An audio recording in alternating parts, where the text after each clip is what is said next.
வணக்கம் நண்பர்களே, மாயாச்சின்னு சீரியல் செம பரபரப்பாக போயிட்டு இருக்குன்னே சொல்லலாங்க. பரபரப்பான கட்டத்தில் நம்ம பத்மா, லிங்கம், பார்வதி இவங்க எல்லாமே சீனு சாருக்கு கல்யாணம் பண்ணி வச்சிடணும் அப்படின்னு அந்த இடத்துல எதிர்பார்த்துட்டு இருக்காங்க. ஆனால் உண்மை எல்லாத்தையும் நம்ம மாயா மணிக்கிட்ட சொல்கிறாங்க. இந்த பாருங்க மாமா, அத்தை பேச்சுக்கு தான் சாருக்கு இந்த பொண்ணு மாப்பிள்ளையை பார்த்து கல்யாணம் பண்ணலான்னு முடிவெடுத்திருக்காங்க. ஆனால் உண்மையாக சீனுவை தான் என்கிட்ட இருந்து பிரித்து சாருக்கு கல்யாணம் பண்ணி வைக்கணும் அப்படின்னு இந்த லிங்கம் கூட சேர்ந்து நம்ம அத்தையும் முடிவாக்கியிருக்காங்க மாமா அப்படின்னு சொல்லி கண்கலங்குறாங்க. நீ ஒன்றும் கவலைப்படாத மருமகளை, நான் எதுக்கு இருக்கிறேன்.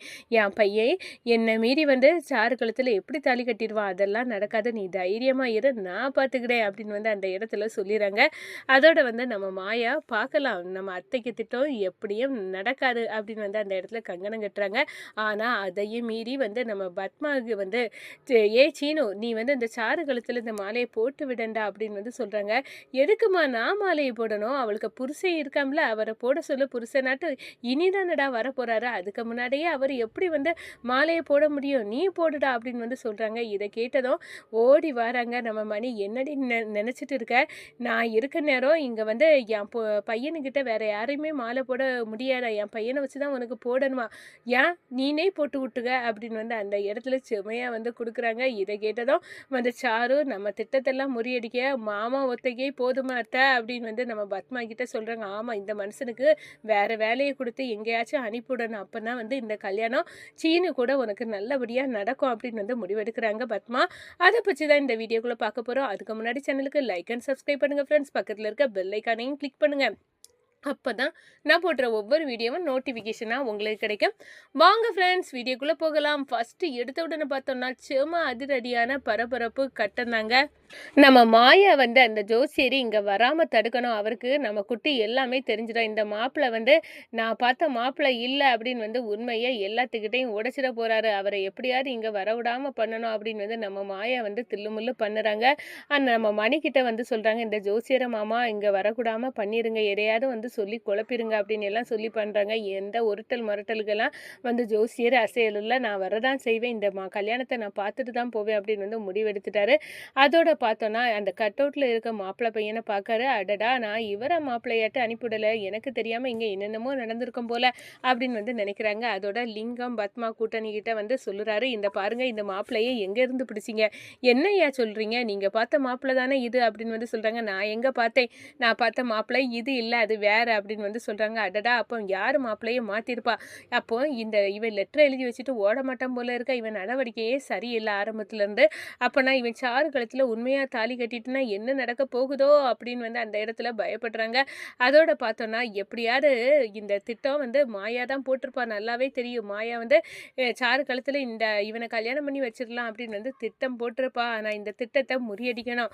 கவலைப்படாத சாரு, எப்படி பார்த்தாலும் என் பையன் தான் உன் கழுத்தில் தாலி கட்ட போறா அப்படின்னு அந்த பத்மா சாருக்கு வாக்கு கொடுக்காங்க. இதை கேட்ட உடனே செமையா ஒளிஞ்சு நின்று கேட்குறாங்க. இந்த மாயா, என்னடா இது, என் புருஷனை இவங்க அடுத்த ஆளுக்கு இப்படி கொடுக்கலான்னு சொல்கிறாங்களே, அத்தைக்கு என்ன ஆச்சு, ஏன் இப்படி இருக்காங்க, என்னை பிடிக்கல தான், அதுக்காக என்னை டோட்டலாக இந்த வீட்டை விட்டு விரட்டிடணும், அதுவும் சீனு வாழ்க்கையிலேருந்து மொத்தமாக என்ன தலைமுழிக்கிறணும் அப்படின்னு அத்தை என்னென்ன வேலைப்பாடெல்லாம் உண்டோ அதெல்லாம் பார்க்குறாங்க. இதெல்லாம் எப்படி செய்ய இவங்களுக்கு இப்போ தெரிஞ்சிட்டு, என்னோட திட்டம், நான் இதை மாப்பிள்ளையை வேற ஆள் நான் தான் கொண்டு வந்திருக்கேன் அப்படின்னு புரிஞ்சிட்டு, அப்போனா நம்ம அடுத்த ரூட்டு போட்டாகணும் அப்படின்னு அந்த இடத்துல நம்ம மாயா யோசிக்கிறாங்க. இந்த சைடு பார்த்தோன்னா நம்ம சாரு நேரடியாக போய் கேட்குறாங்க மாப்பிள்ளை பையன்ட்ட, என்னடா நீ நினச்சிக்க, என்கிட்ட பேச வரணும், மருதாணி வச்சு விடணும், இப்படியெல்லாம் நீ சொல்லதெல்லாம் தப்பாக இருக்குது, நீ எதுக்காக லெட்டர் எழுதி வச்சுட்டு ஓடணும் அப்படின்னுலாம் சொல்லியிருந்தாலும், நீ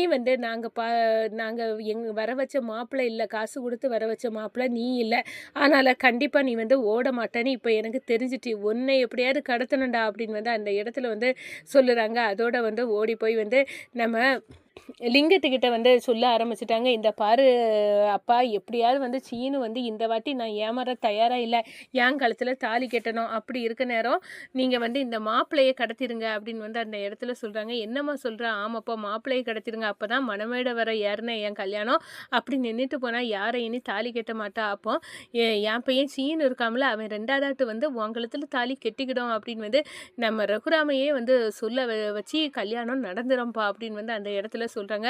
ஆமாம்மா, இதுவும் சரியான யோசனையாக தான் இருக்குது. ஆனால் மாப்பிள்ளை பையனை இப்போ எப்படி கடத்த? ஊர் நம்ம வீடே திருவிழா கோலம் போட்டு கல்யாண கொண்டாட்டத்துக்கு இருக்குது. அப்படி இருக்க நேரம் இதில் மாப்பிள்ளையை கடத்தினா வந்து எப்படி கடத்த முடியும்? அவன் தன்னந்தனியாக இருந்தால கடத்துவோம். அவளை கண்காணிக்கிறதுக்கே மாயா இருப்பாள அப்படின்னு வந்து அந்த இடத்துல யோசிக்கிறாங்க. ஆமாம், அந்த மாயாவை திசை திருப்பி இங்கே இல்லாமல் பண்ணணும். அது பிறகு மாப்பிள்ளையை கடத்தணும்.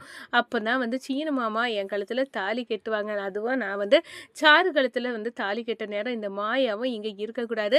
அதே நேரம் மாப்பிள்ளையும் இங்கே இருக்கக்கூடாது அப்படின்னு ஒரு திட்டத்தை வந்து போடுறாங்க. இதை கேட்டதும் இது நல்லா இருக்க, மாயாவையும் மாப்பிள்ளையும் வந்து கடத்திட வேண்டியதான் அப்படின்னு வந்து முடிவெடுத்து ஆட்களை வந்து அனுப்புகிறாங்க. அப்போ தான் வந்து நம்ம தனா வந்து பார்க்குறாங்க. எதுக்காக இப்போ இந்த நம்மளுக்கு யாருன்னே தெரியாத 2-3 பேர் நம்ம வீட்டுக்குள்ளே வந்து திடுத்துப்புனி நிற்கிறாங்க. இவங்கள பார்த்தாலே எனக்கு சந்தேக கண்ணோட்டத்தை தான் இருக்குது. என் மாயாக்காவை எதுவும் பண்ணிடக்கூடாது அப்படின்னு வந்து அந்த இடத்துல கண்காணிச்சுட்டே இருக்காங்க. ஒரு கட்டத்தில் நம்ம மாயா ரூமுக்குள்ளே அந்த ஆள் என்ட்ரி ஆகாது. வந்த உடனே மயக்க மருந்தை போட்டுக்கிட்டு நம்ம மாயாவை அப்படியே வந்து மயக்க அடைய வச்சுட்டாரு. ஒரு கோணி பை சாக்கு பையை கொண்டு வந்து அதில் தூக்கி போட்டு கடத்திடலாம் அப்படின்னு வந்து நினைக்கிறாருங்க. அந்த நேரத்தில் தான் தனா வராங்க. இந்த மாயா வந்து பிளாட் ஆகி கிடக்குறாங்க. இதை பார்க்குறாங்க. ஐயையோ, இந்த மாயாக்கா நம்ம நினச்சது மாதிரி வந்து கடத்த வந்துட்டாங்க போலுக்கு, மயக்க நிலையில் இருக்காங்க, இவங்களே இங்கேயே பார்த்துக்கிடணும் அப்படின்னு வந்து அந்த இடத்துல நினைக்கிறாங்க. அதோட மறைஞ்சி கதவுக்கு பின்னாடி இருக்க ரவுடி பார்க்குறான். எப்படா இந்த பொண்ணு இங்கேருந்து போகாத போலுக்கு, இப்போ மாயாவை காப்பாற்றிட்டு தான் ஆகும் போல இருக்கே, என்ன பண்ண அப்படின்னு வந்து பேசாமல் இந்த தனாயையும் சேர்த்து கடத்திடலாமா அப்படின்னு வந்து நம்ம தனாயையும் மாயாவையும் வந்து சேர்த்து கடத்த வந்து பிளானை வந்து போட்டுறாங்கங்க. அதோட 2 பேர்த்தையும் ஒரு சாக்கு பைக்குள்ளே கட்டி வந்து கொண்டு போகிறாங்க. நம்ம ஜானகி அம்மா கொஞ்ச நேரத்தில் தேட ஆரம்பிச்சிட்டாங்க. மாயா எங்கே, தனா எங்கே அப்படின்னு வந்து தேட ஆரம்பிச்சிட்டாங்க. உடனே நம்ம ரகுராம், இங்கே மாயாவும் தனாவும் இல்லாமல் இந்த கல்யாணம் எல்லாம் வேண்டாம், என் பொண்ணுங்க வந்து காணாமல் போயிருக்காங்க அப்படின்னு வந்து அந்த இடத்துல நினைக்க சொல்லுறாங்க. ஐயையோ, அன்னை வந்து மணமேடை வர இப்போ வந்து சாரு வந்து இருக்க போகிறா. அந்த நேரத்தில் அவள் கல்யாணம் வந்து நின்றுடக்கூடாது.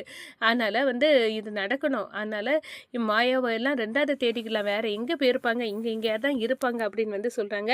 என்ன பத்மா, நம்ம வீட்டு பொண்ணுங்களை காணோன்னு நான் சொல்லுறேன், நீ வந்து இந்த கல்யாணத்தை தான் முடிக்கிறதுல குறியாக இருக்க அப்படின்னு வந்து சொல்கிறாங்க. அதே நேரத்தில் வந்து லிங்கம் ஓடி வராங்க. மாப்பிள்ளையும் காணலை, மாப்பிள்ளையும் நான் இங்கே பார்த்தேன், ஆனால் மாப்பிள்ளையும் காணலை, என்னமோ நடந்திருக்கு, மாப்பிள்ளையும் போயிட்டாரு அப்படின்னு வந்து அந்த இடத்துல வந்து சொல்லிடுறாங்க. அப்போ தான் வந்து மனசாட்சியே இல்லாமல் கொளுத்தி போடாங்க லிங்கம். ஒருவேளை வந்து நம்ம மாயாவுக்கும் அந்த நாங்கள் சாருக்கு பார்த்துருக்க மாப்பிள்ளைக்கும் ஏதாவது தொடர்பு இருக்குமோ, 2 பேரும் சேர்ந்து ஓடி போயிருக்காங்க அப்படின்னு வந்து பரப்புகிறாங்க. உடனே வந்து பத்மா, ஆமாம் 2 பேரும் சேர்ந்து போயிருக்காங்கன்னா அப்படி தான், ஆனால் கூடவே தனா எப்படி போனால் அதுதான் சந்தேகமாக இருக்குது அப்படின்னு வந்து அந்த இடத்துல சொல்லுறாங்க.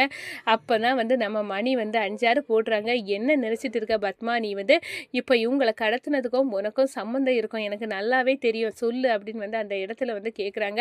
அப்போ இல்லை, எனக்கு சம்மந்தமே இல்லை அப்படின்னு வந்து சொல்லிடுறாங்க. சரி இருக்கட்டும், இப்போ வந்து நம்ம சாருக்கு கல்யாணத்தை முதல்ல நடத்தி முடிச்சுக்கிட்டு வந்து தேடலாம் இவங்களை அப்படின்னு வந்து சொல்கிறாங்க.